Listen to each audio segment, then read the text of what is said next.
नमस्कार। घटना चक्र को आज और आगे बढ़ाते हैं।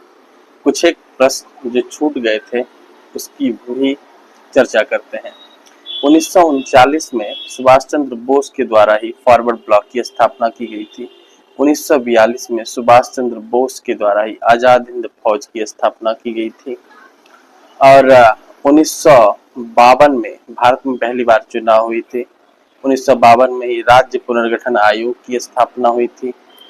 1951 से 1956 भारत का प्रथम पंचवर्षीय योजना था।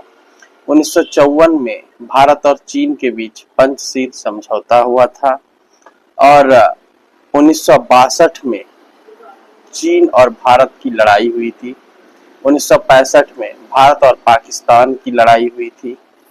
1966 में भारत और पाकिस्तान के बीच ताशकंद समझौता हुआ था, जिसमें हमारे देश के दूसरे प्रधानमंत्री लाल बहादुर शास्त्री की मृत्यु हो गई थी।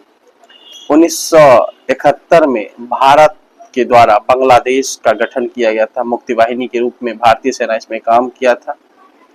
इसमें शेख मुजीबुर रहमान वहां के राष्ट्रपिता कहलाते हैं बांग्लादेश के। 1974 में जयप्रकाश नारायण के द्वारा भारत में संपूर्ण क्रांति का आह्वान किया गया था। 1975 में देश में पहली बार आपातकाल लगा था। उस समय देश की प्रधानमंत्री इंदिरा गांधी थी और आपातकाल की घोषणा करने वाले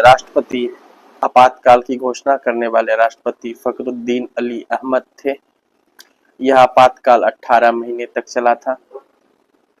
फिर 1977 में देश में पहली बार गैर कांग्रेसी सरकार बनी थी और प्रधानमंत्री बने थे मोरारजी देसाई। भारत के प्रथम गैर कांग्रेसी प्रधानमंत्री मोरारजी देसाई थे। 1980 में पुनः चुनाव हुआ, जिसमें इंदिरा गांधी की सरकार पुनः बनी। बने रहे मेरे साथ। मेरे चैनल को लाइक करें, शेयर करें, सब्सक्राइब करें। प्लीज सब्सक्राइबर बढ़ने चाहिए। बहुत बहुत धन्यवाद।